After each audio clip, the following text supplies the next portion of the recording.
Hal terberat bukanlah hantunya, melainkan saat seorang suami yang berduka menyerahkan baju bayi untuk istrinya yang meninggal dalam keadaan hamil. Coba bayangkan sejenak kalimat barusan. Biarkan kengerian dan kepedihannya meresap perlahan ke dalam pikiran kita semua. Halo semuanya, selamat datang kembali. Hari ini di pemaparan antologi Alam Baka, kita akan melangkah masuk ke dalam sebuah kisah yang, jujur saja, sangat emosional, sangat visceral, dan penuh dengan misteri gelap. Kita bakal membedah dunia yang makabre dan tak kasat mata dari seorang perias jenazah senior bernama Ci Yuli. Dari pengalamannya selama bertahun-tahun bersinggungan langsung dengan maut, kita akan lihat bahwa di balik setiap sosok astral yang menghantui ruang pendingin jenazah, hampir selalu ada tragedi kemanusiaan yang teramat dalam. Ini bukan cuma sekedar cerita menakutkan tentang hantu loh, ini adalah cermin sejati dari betapa rapuhnya hidup kita ini.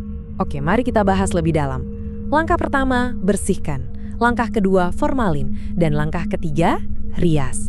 Pekerjaan seorang perias jenazah itu kan terdengar sangat terstruktur ya, sangat klinis dan dingin seperti baja meja otopsi. Di tahun 2018, Ci Yuli mulai mempelajari prosedur yang kaku ini dengan presisi absolut. Bersihkan tubuh yang sudah kaku, masukkan cairan formalin untuk menghentikan pembusukan, lalu rias wajah pucat itu biar kelihatan damai, seolah-olah cuma tertidur. Tapi, rutinitas yang sangat metodis ini ternyata hancur berkeping-keping saat anomali supranatural mulai ikut campur. Gadis dengan satu kaki. Kejadian di luar nalar ini langsung menyapanya di hari pertama. Benar-benar di detik-detik awal dia bekerja. Waktu lagi nunggu jenazah tiba untuk dirias, Ci Yuli ngelihat ada seorang wanita muda. Cantik, usianya sekitar awal 20-an, berdiri mematung di luar kamar jenazah. Wanita itu cuma menunduk kosong. Tapi, ada satu hal yang bikin darah Ci Yuli berdesir hebat. Wanita itu berdiri hanya dengan satu kaki. Kaki kirinya menapak lantai, tapi kaki kanannya sama sekali tidak ada. Menghilang begitu saja di udara kosong. Nah, rasa penasaran yang luar biasa mengerikan akhirnya mengalahkan rasa takutnya. Begitu jenazah aslinya tiba dan selesai dirias, Ci Yuli memberanikan diri buat memeriksa bagian bawah tubuh yang tertutup kain itu. Dan kenyataan yang terbentang di hadapannya sungguh bikin napas tertahan. Penglihatan tentang sosok yang berdiri hanya dengan kaki kiri tadi ternyata sama persis dengan realita jenazah yang kehilangan kaki kanan dari lutut ke bawah. Jenazah gadis cantik yang terbaring kaku itu adalah seorang penderita diabetes yang baru aja diamputasi. Sama persis dengan roh yang berdiri sunyi di lorong tadi. Roh itu berdiri di sana dalam kebingungan yang menyayat hati. Mungkin nunggu anggota tubuhnya yang hilang dikembalikan sebelum dimasukkan ke dalam peti mati yang gelap. Bagian 1. Air mata darah. Mengapa mata pria tua itu ditutupi kapas yang buruk rupa? Coba bayangkan ini. Kita melihat sosok astral seorang pria tua di sudut ruangan. Dia menangis terseduh-seduh dengan kelopak mata terpejam. Tapi yang menetes bukan air mata, melainkan tetesan darah segar. Pertanyaan mengerikan ini pasti muncul di benak kita, sama seperti yang dirasakan Ci Yuli waktu dia akhirnya melihat jenazah asli pria tua itu di meja rias. Kedua matanya ditutupi oleh gumpalan kapas yang tebal, berantakan dan jelek banget. Sebagai perias yang ingin ngasih penghormatan terakhir dengan bikin jenazah terlihat rapi, Ci Yuli berniat mencabut kapas itu. Tapi tantenya yang lebih senior tiba-tiba menahan tangannya dengan keras. Beliau melarangnya dengan sangat tegas. Mengapa? Kenyataannya, itu adalah sebuah hadiah terakhir. Ia mendonorkan matanya agar keluarganya bisa melihat. Kebenaran di balik kapas berdarah itu sungguh menyayat hati sekaligus luar biasa indah. Tantenya menjelaskan pelan-pelan kalau sebelum mengembuskan nafas terakhir, pria tua itu membuat satu keputusan monumental. Dia mendonorkan kedua matanya untuk anggota keluarganya yang mengalami kebutaan. Kalau kapas itu dicabut sedikit aja, darah segar bakal terus membanjir keluar dari rongga matanya yang kosong akibat operasi. Jadi, air mata darah yang dilihat Ci Yuli menetes dari roh pria itu. Sama sekali bukan tanda kutukan kelam, melainkan manifestasi abadi dari pengorbanan suci yang melampaui batas-batas kematian. Bagian 2. Pembusukan dan yang belum lahir.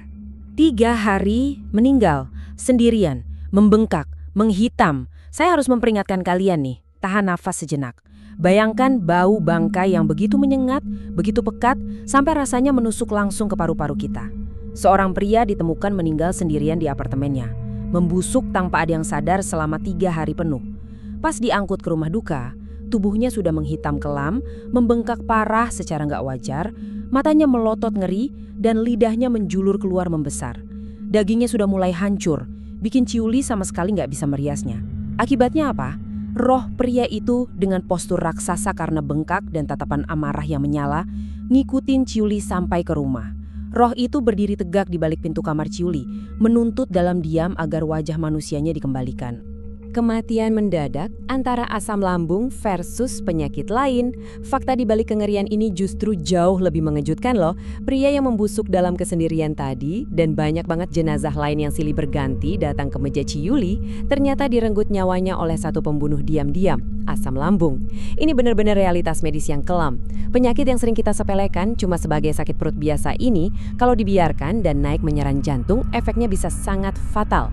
Penyakit ini datang kayak pencuri di malam hari, menghentikan detak jantung secara mendadak dan mencabut nyawa tanpa pernah ngasih waktu satu detik pun buat sekedar mengucapkan selamat tinggal.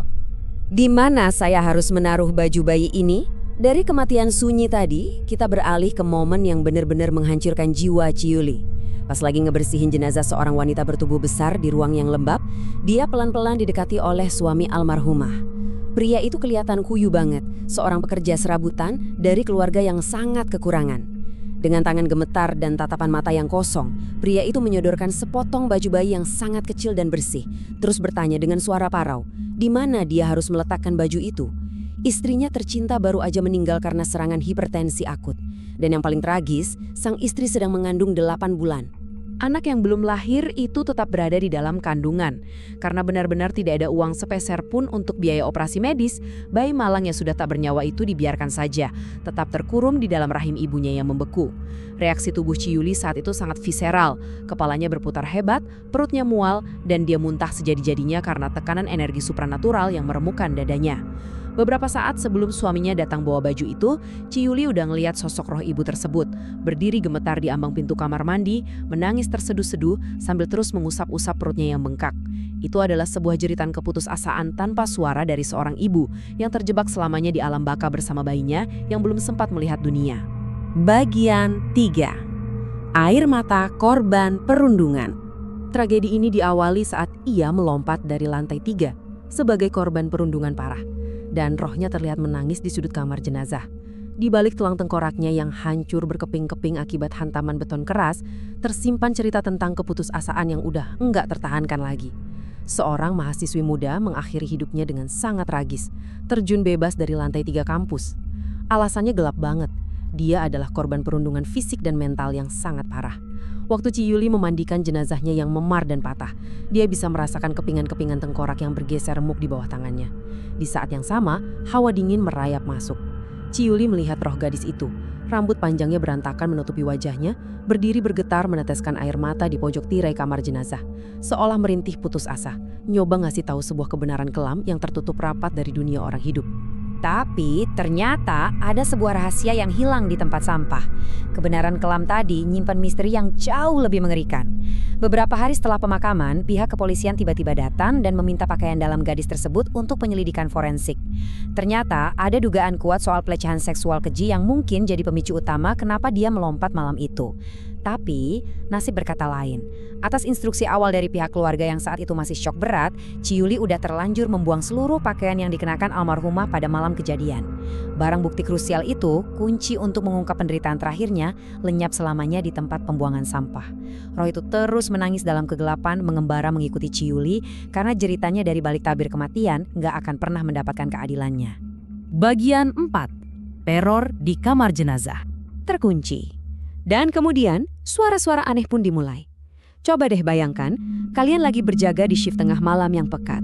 Hujan badai turun deras di luar, ada suara kilat nyambar-nyambar. Ciuli dipanggil ke sebuah rumah sakit tua. Tapi karena ada kelalaian dan miskomunikasi dari petugas rumah sakit, pintu baja tebal kamar mayat tiba-tiba dikunci dari luar. Dia terkunci sendirian bersama deretan jenazah yang membeku di dalam lemari pendingin. Dan tiba-tiba, kekacauan meledak. Suara bising yang membekakan telinga memenuhi ruangan. Ada suara benturan keras dari dinding.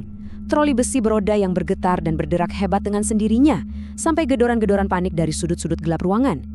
Kegaduhan gaib ini benar-benar mencekam. Sampai-sampai Ciuli dengan gemetar kepaksa masang headset dengan volume maksimal. Cuma buat ngeblocking teror, supaya dia tetap bisa ngerias dengan tangan yang terus-terusan keluar keringat dingin. Lalu muncul sebuah bayangan di dinding. Di tengah semua kekacauan tadi, mendadak semuanya jadi senyap. Senyap total yang sampai bikin telinga berdenging. Ciyuli melilik lewat sudut matanya dan dia nyadar ada sebuah bayangan hitam pekat yang menempel di dinding ubin yang dingin. Ingat ya, ini bukan sekedar penampakan biasa. Ini bukan roh manusia yang bingung atau berduka kayak yang sering dia temui. Bayangan raksasa ini perlahan-lahan mulai merayap turun dari langit-langit, bergerak, memutar, meliuk-liuk dengan cara yang sangat menjijikkan dan benar-benar di luar nalar hukum anatomi. Persis banget kayak seekor laba-laba raksasa yang lagi ngincar mangsanya.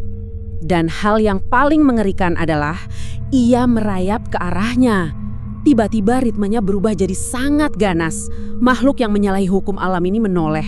Wajahnya sepucat mayat yang tenggelam berhari-hari, sepasang matanya hitam legam tanpa bagian putih sama sekali, dan rambut basahnya terurai panjang menyapu lantai. Lalu makhluk itu merayap dengan kecepatan luar biasa dan menyerbu buas langsung ke arah Ciyuli. Kepanikan mentah yang mematikan ngebikin Ciyuli ngelepasin seluruh alat riasnya sampai pecah berantakan di lantai. Dia melolong ketakutan, berlari pontang-panting, terpeleset jatuh bangun menghantam lantai basah, teriak histeris sambil mendobrak-dobrak pintu keluar buat nyelamatin nyawanya dari entitas kelam yang jelas-jelas bukan berasal dari dunia kita. Bagian 5. Makna di balik kengerian. Jika bukan dari hati, jangan lakukan.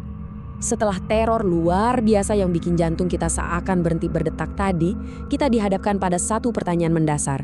Kenapa sih ada orang yang rela dan mau melakukan pekerjaan seberat ini? Jawabannya itu sederhana tapi sangat mendalam. Ciyuli selalu nanamin satu prinsip emas ini ke murid-muridnya. Walaupun dia harus berhadapan dengan jenazah yang punggungnya membusuk berlubang besar akibat diabetes sampai ratusan belatung tumpah keluar, walaupun bau amis, darah, dan bangkai nempel permanen di pori-pori kulitnya berhari-hari, dia tetap bekerja murni dari hati. Dia bahkan sering banget melayani keluarga yang terpinggirkan secara gratis tanpa mengharap imbalan apapun. Karena dia tahu, sentuhan tangannya ini adalah penghormatan pamungkas bagi sebuah jiwa sebelum akhirnya kembali menyatu dengan tanah. Pelajaran dari kamar jenazah ngasih tahu kita bahwa kematian itu mendadak, kebaikan melampaui kehidupan, dan kita semua berakhir di meja yang sama. Pemaparan yang kita bedah bareng hari ini benar-benar menyuling beberapa kebenaran absolut tentang eksistensi kita. Pertama, kematian itu sangatlah mendadak. Dia nggak pernah ngirim surat peringatan atau sekedar ngetuk pintu dengan sopan. Kedua, sekecil apapun tindakan kebaikan kita, gema dampaknya bakal terus hidup melampaui napas terakhir kita. Dan yang ketiga, ini yang paling krusial. Maut adalah sang penyeimbang agung. Gak peduli seberapa tingginya jabatan kalian, seberapa melimpah harta kalian, mati secara tragis atau dikelilingi keluarga yang mencintai, pada akhirnya semua kesombongan itu akan ditelanjangi. Dan kita semua, tanpa terkecuali, akan terbujur kaku di atas meja baja dingin yang persis sama. 24. Angka ini adalah realitas yang kejam sekaligus sangat mulia.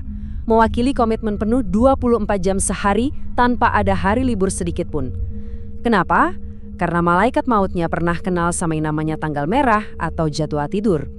Para perias jenazah ini berdiri paling depan di garis perpisahan. Mereka terus-menerus memikul beban emosional yang menghancurkan jiwa dan pastinya trauma fisik yang meremukan tulang demi satu tujuan utama. Memastikan momen paling akhir kita di dunia fana ini tetap terlihat bermartabat. Saat waktumu tiba, cerita seperti apa yang akan kamu tinggalkan di meja perias jenazah? Pada akhirnya, semua gelar yang dibangga-banggakan, harta yang dikumpulin mati-matian, dan segala keegoisan duniawi kita bakal luruh jadi debu. Yang tersisa, cuma seonggok daging yang udah nggak berdaya, dan memori tentang cerita yang udah kita ukir dalam jiwa orang-orang yang kita tinggalkan. Jadi ini satu pertanyaan pamungkas buat kita renungkan. Saat waktu kalian akhirnya benar-benar tiba, dan nafas penghabisan itu terhembus, rahasia, pengorbanan atau penyesalan seperti apa yang akan terbaring dia menemani kalian di atas meja perias jenazah? Terima kasih banyak ya udah menyimak pemaparan ini secara mendalam bareng saya. Sampai jumpa lagi di penjelajahan tak kasat mata dari misteri kehidupan kita selanjutnya.